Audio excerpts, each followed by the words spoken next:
Hey everyone, just checking that we're live now. A few moments where we thought we were live, but we weren't in fact Yes, live, but we okay, are good. live. There were a few moments there where we thought we were live and we were literally talking for about 4 minutes and then we realized we weren't live. So welcome, thank you everyone for joining.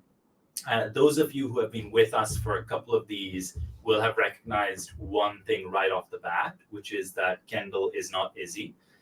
Izzy normally joins us for these. Izzy's a real star at this stuff, but is on holiday right now and is in Singapore, so there's really no way she could have made this. But instead we have Kendall. Kendall is second best, but it's a very close second. Thank Kendall. you. Nice to be here. Excited to be second best. Missing Izzy. Fantastic. But the format is exactly the same, which is we're going to talk a little bit about industry insights, what we've heard from sustainability professionals in the companies that we engage with. And then we're also going to talk through a few of the questions that we've been sent through. Questions tend to be either DM'd to me on LinkedIn or emailed through to me or a member of the team. But we also get questions just in the course of our ordinary conversations with sustainability teams. So we factor those in here as well. Just to maybe kick us off, what's fresh in my mind is we had an event several days ago that we hosted where we brought together about 50 sustainability professionals from the food space, representing around 450 million tons of greenhouse gas emissions globally. I think that's the size of a G20 economy, roughly, in emissions, big chunk of the food industry. It was really fantastic to spend about 7 hours over the course of the day with them, talking through some of the big challenges facing them today. Big thank you to everyone who came. For anyone who didn't, let me know if you're interested in joining the next one. And one of the things that really came out for me is that it's supplier engagement season. Companies are either starting to engage suppliers in sustainability data, or they are being engaged by customers in sustainability data, or they are thinking about these things and how they'll get started. And one of the under-addressed parts of this is contractual terms. That'll sound a bit weird, but we've started to get asked by companies that we work with how they should think about contracting with their suppliers, and should they think differently, approach the problem differently so as to incentivize supplier collaboration and de-risk themselves. And so I think this is a really interesting and important challenge, and I actually don't think enough companies do enough thinking on this. We have some strong opinions. We have strong opinions in most things. And I tend to look for a few things in these sorts of terms. So the terms that you put into your supplier agreements, I would think about one, how do you incentivize the sharing of data, and how do you make it transparent what that data is going to be used for? So we've actually, we've prepared articles as well to embed within these contracts. And so the first thing I think about is make it clear that you will not immediately be using this data for anything other than your own greenhouse gas inventory. But at some point, it may well be the case that sustainability performance plays into the broader commercial agreement that you might have with suppliers, which means that at some point you might either give more volume to certain suppliers or less volume, or longer term contracts, or some element of pricing differential. You want to reserve the right to do these things. You don't want to make it explicit that you're doing them right now. The second thing that I would suggest thinking about is how do you have some element of target matching? Because what you don't want to do is you don't want to be left holding the liability for your targets, where you've set a target of, let's say, a 30% emissions reduction by 2030. Most of that sits in your supply chain, but no one in your supply chain has actually matched your commitments, or you don't have enough coverage in your supply chain of suppliers matching those commitments. That ends up being a liability that you as a business are holding then. And what you actually want to do is push that liability upstream into your supply chain. And so the second piece that you want to think about in those supplier agreement clauses is how do you have some element of incentivization, encouragement, nudging to get the supplier to have targets that are either matching or in the same ballpark as your own. The third piece, and this one I think is really not being thought about enough, even in the context of a space that is being under-thought about, is how do you limit carbon reduction value leakage from the supply chain. That's a mouthful, but let me say it a different way. If you think about, let's say, removals or reductions happening elsewhere in your supply chain, there are a number of companies in your supply chain that are already looking at ways to monetize that. I know this because we're speaking with some of them. And what they're looking at is if they, let's say, use the potential of their soil, if it's a farming business, to, let's say, remove some of the sort of to basically have a removal-based revenue stream. Could they monetize that by generating an offset and selling the offset into a third-party platform or to a buyer outside the value chain? The impact of this is that you kind of risk having a lot of the emissions reductions or removals that you might be relying on when setting your targets. You might have a lot of those actually being sold externally, which means that the regenerative farming business that you're buying from might actually look like a coal mine in your greenhouse gas inventory, because all of the reductions and removals have been monetized and sold elsewhere. I think this is like an interesting sort of gray area that's kind of not really regulated or covered for. I expect standards will evolve to fill this gap, but for the time being, what we're suggesting is that all of our customers and companies that we engage with start thinking about contractual terms as a way to minimize that value leakage. So this is some of the stuff that we're thinking about right now, and that's sort of top of mind for some of the companies we're speaking with. Nice, very good scene setting. So we've got a list of questions that we've mostly pulled from the event that Saif mentioned last week. As always, if you have any questions that you want to ask live, just drop them down below, I think it is, and we'll prioritize those ones. But I've got most of these questions actually centered around pain. Big theme in the event last week was the pains that sustainability professionals are experiencing. And the first, I guess, topic that was really pertinent throughout the day is everyone's really embarrassed about their data. Everyone thinks that their data is the absolute worst data. Obviously, if everyone thinks this, it can't be true. But I was interested, and the question I've kind of put together is, what is the actual average quality of emissions data today, and when should a company actually be worried? This is one of those jokes that you make so often that it ceases to be funny when you say it, but literally almost every company that I've engaged with in a commercial discussion where we're trying to come in and help them with these problems, they always say our data is really bad. To just give a sense of scale, I must have spoken with maybe 100 sustainability teams this year, and only one of them told me their data was in decent shape. The others pretty much all had some element of like, this data is really bad. A few of them have actually been embarrassed and not wanted to actually show us samples and so on. And so, yeah, I think the first thing is just a note of comfort that look, everyone's in the same boat. And then the second thing is that because everyone's in the same boat, there is stuff that can help with this.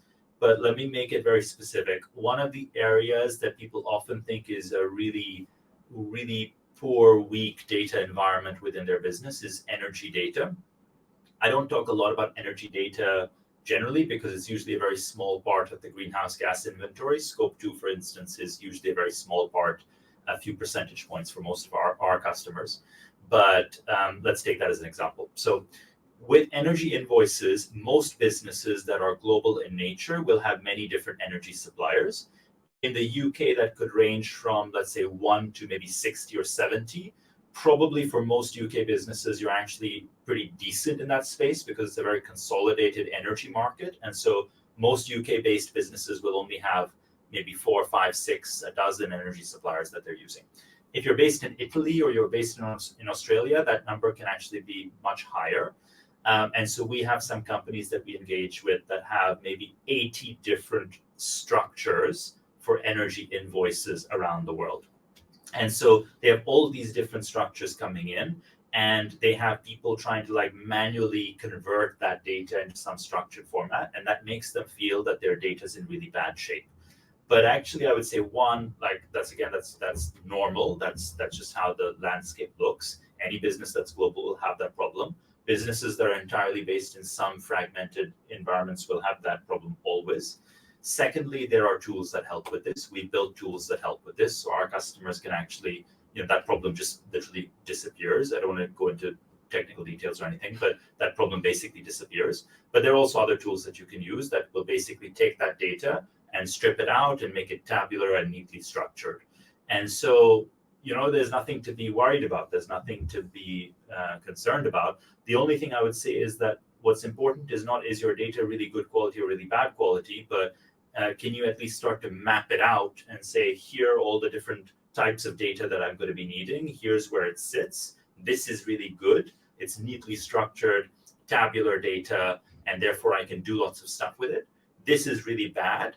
And at the other end of the spectrum, for let's say a neatly structured, regular sort of tabular data set might be a photo of a receipt, for instance, which is probably about as bad as it gets in the places that we've seen.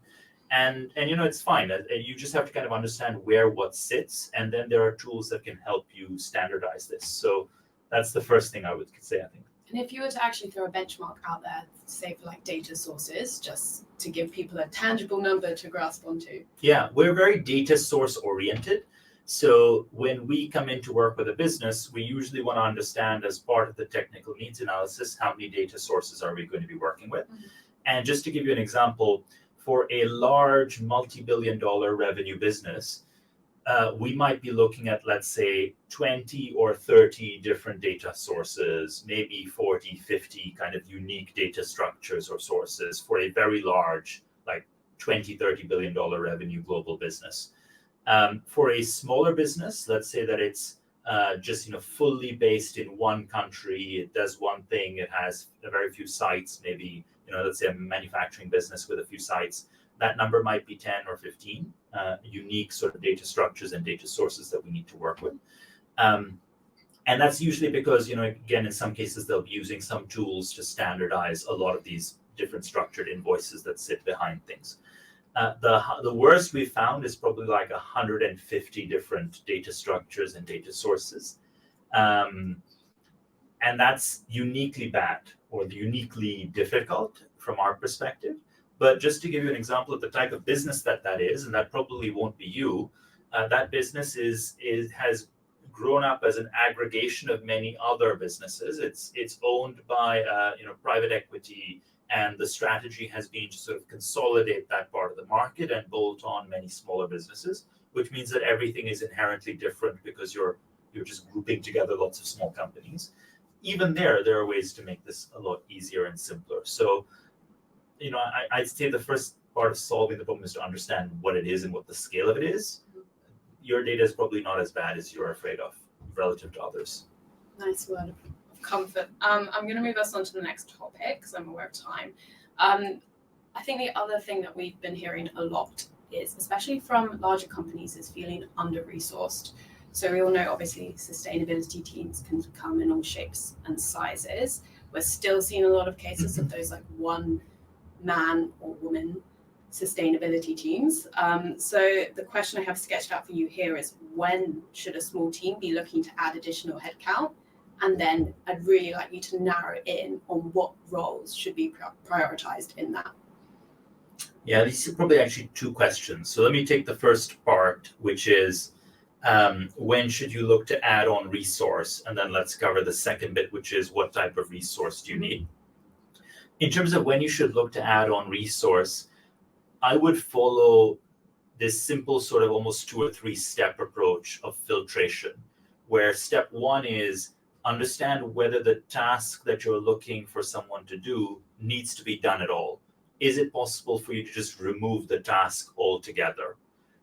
An example of that is, let's say you have a lot of people doing manual data entry, and there's actually, that data that they're entering can just be reduced in total. The frequency can be reduced, or they're already entering that data somewhere else. And so you don't need them to do it twice. This happens actually quite a lot. That sort of thing, you could just remove the work element. And I have yet to find a business that has actually removed all of that redundant work before they start looking to automate or hire more people. So the first thing is, does the work need to be done at all? The second thing is, if it needs to be done, does it need to be done by a human being? And so I would look at, is this something that is a repeatable task? It is a relatively low complexity task, maybe. and it's relatively easy for you to find a solution that can automate this. Again, scraping PDFs is one example. There are tools out there that can scrape PDFs. They will get better and better. And actually that can reduce a surprising amount of the workload and time for you just to use that. You don't need to hire someone, at any kind of cost to do manual data entry of that sort of stuff. Again, seems like a bizarre example to most, but honestly, there are many companies that actually have human beings doing this and they don't need to be. The third piece is, okay, fine, the task needs to be done and the task can't be automated. And often this is going to maybe let's say a higher order of task, more strategic thinking, more stakeholder management, that sort of stuff. So you need a person for it. And then when you need a person, I would still apply a couple of other lenses, which is it possible for you to upskill someone already elsewhere in the team? Is it possible for you to coach or train someone in a different team so that you don't need a net new person? And so I would sort of follow all of these rules first before you look to add on a new person into the team. And I'm saying this because every business is cost conscious right now, and you can probably have your resources go further elsewhere. So that's the first part around when should you think about hiring more people. The second part, which is what type of skills or what type of people should you look for, I would really think about where are you strong in the team and where are you lighter or weaker. Let me give two examples, one of which I'll give from a sort of sustainability lens, and one is a little more general based on some personal experiences in our company as well. From a sustainability lens, what I find is that most sustainability teams are light on people who get data architecture and data systems. And these sound heavy and complicated. And again, going back to the people that we had in the room several days ago, honestly, out of the 50 plus sustainability professionals, I think probably 5 or 6 or 10 had worked extensively in Excel before and had used pivot tables and so on.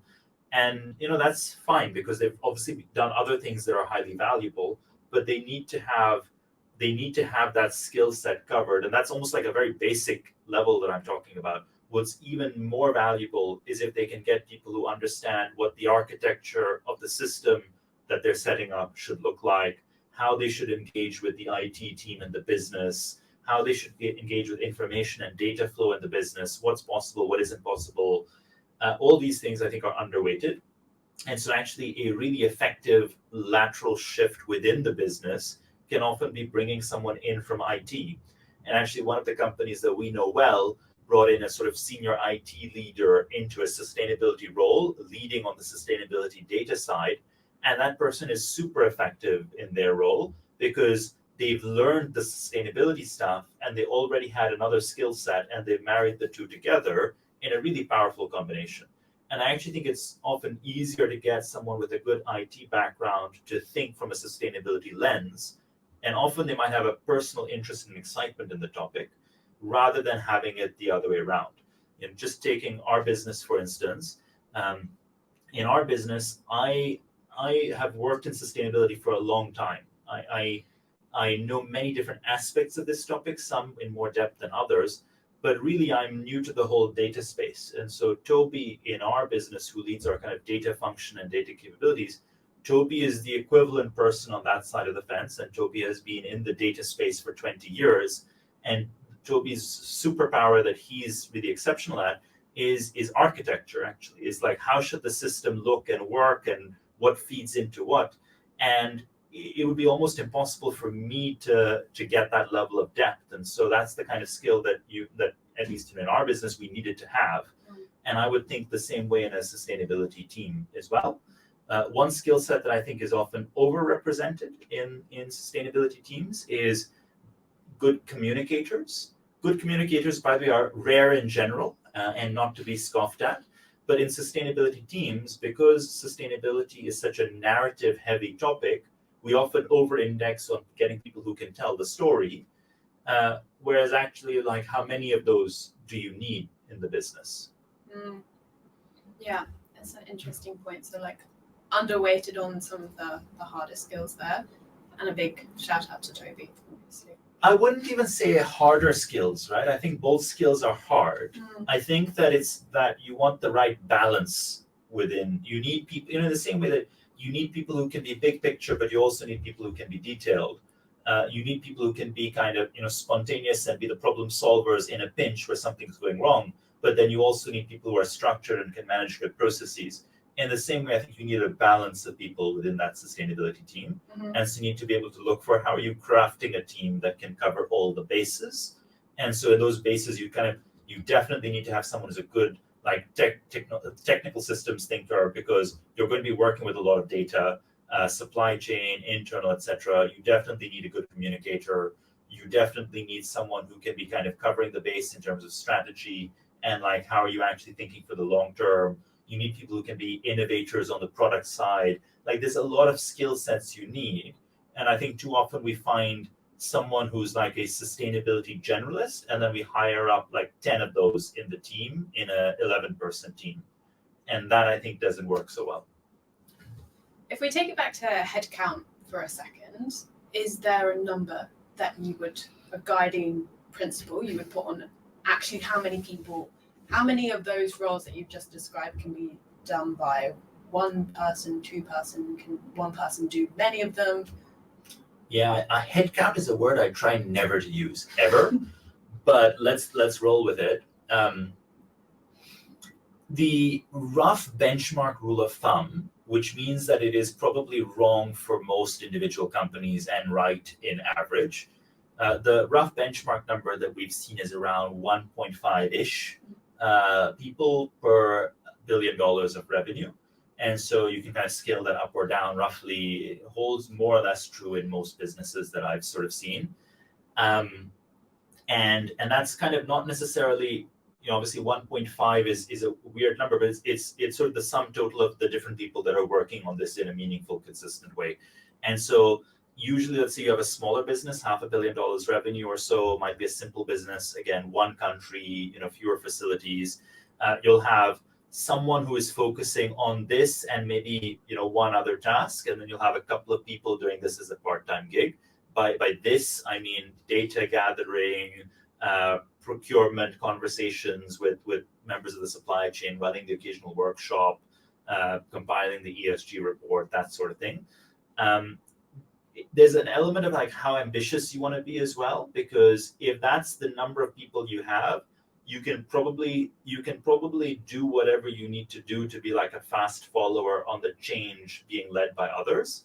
If you want to be a real driver of sustainability change, and your business is like a sustainability native or a sustainability champion, and you're building new business models and new product lines, then obviously this rule won't apply. I've also seen both sides of that benchmark. So I've seen companies that maybe at $10 billion revenue have 200 people in the broader sustainability ecosystem within the company. I think that can be often too much, and you lose sight of what everyone is doing, and there's not a lot of cohesion, and there's not a lot of efficiency. At the same time, I've seen situations where there's in a business of the same size, $10 billion revenue, you might have two people really struggling to get their arms around the problem and just keeping their heads above water on reporting requirements. Makes sense. I think we have time to squeeze one more question in. This is one that we actually had submitted. So this is a question on where a sustainability team should sit. So I'll read it out verbatim. What is the best way to set up a sustainability team? Should it be an independent function, or should it sit within other functions like procurement? It's a good question, and I see all sorts and all flavors of this. I think the model that I find to be the most effective is a small sustainability function that is independent. And by small, I mean small relative to other functions in the business. It might even be one of the smallest functions in the business, but it's independent. And the reason that it's independent is because you need sustainability to be a CEO agenda item if it's going to actually drive real change. And if you tuck it away beneath the function, then it's always competing to be on the agenda of the person leading that function, and then maybe it makes its way onto the CEO agenda. Whereas actually, if it's an independent function and the leader is really reporting directly into the CEO, then it can at least have a decent shot at staying on the agenda of the CEO and on the agenda of the board. And I think that that's necessary if you're going to achieve sustained transformative change in any aspect of a business, not just sustainability, true for digital, true for cost, true for any big transformation program. So I think independence is key. At the same time, that function should be liaising very closely with other functions, and you should have people in those other functions that are aligned to sustainability and working closely with sustainability. So for instance, there should be people in the procurement function that engage regularly with the sustainability team or the sustainability function and understand what to look for and how to act. One really nice example, actually, there's a logistics company I know. It's about $1 billion revenue plus, I think, plus minus, and a real leader in this space, actually. And there, the head of sustainability and the head of procurement have a really solid, strong relationship. And the head of procurement, actually, in any other business, might well be a sustainability leader, because she really gets the topic. Like, she gets it at a level of depth. I think she's also done specialized training courses in this as well.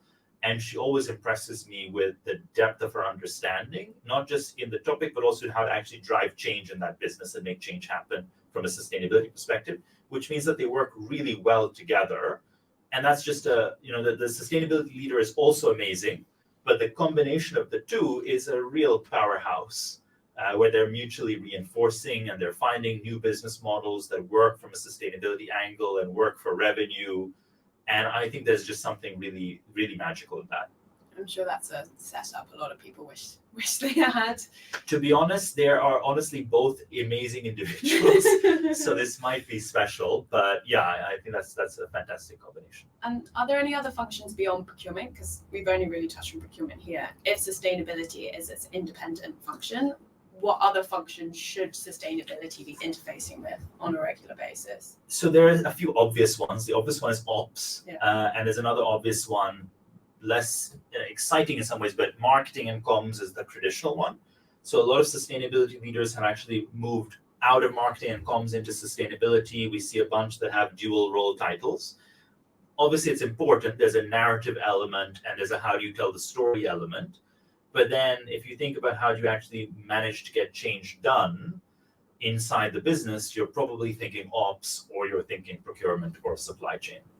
Yeah, the marketing piece is important as well, because one thing from the event last week was a real fear of greenwashing and not having a strong enough relationship with the marketing team.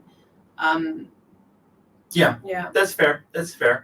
I think, that's totally fair. And I think it also depends, it'll vary a little business to business. So if you're a consumer-oriented business, then obviously marketing becomes super important to how you tell the story.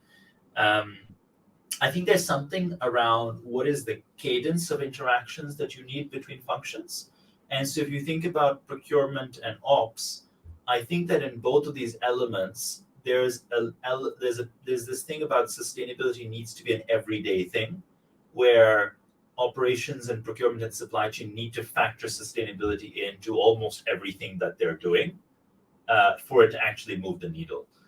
With marketing and comms, I think it can be a little more of I'm not saying there's a steady cadence to it, but I think there is a slightly, in some ways, slightly less predictable kind of interaction and workflow, but also a slightly lower frequency, I would say. But I could be wrong there. That's just my impression. Yeah, I think that makes sense. Okay, we've got a few minutes over, but we started a few minutes late, so I think I'll wrap us up there. The audio of this will go on our podcast. If you want to refer back to anything, any closing thoughts? No, just the old refrain: live long and prosper. Right? Yeah. But no, honestly, I think it's been great covering a few of the topics that were top of mind for us and for companies we speak with. Please keep them coming. If there's a question that you'd like to have answered, please message me. Drop us a note, wherever you find us. I'm fairly active on LinkedIn, and so feel free to sort of follow there if you like what we're saying. And otherwise, wish you all the best in your sustainability journey for the weeks ahead.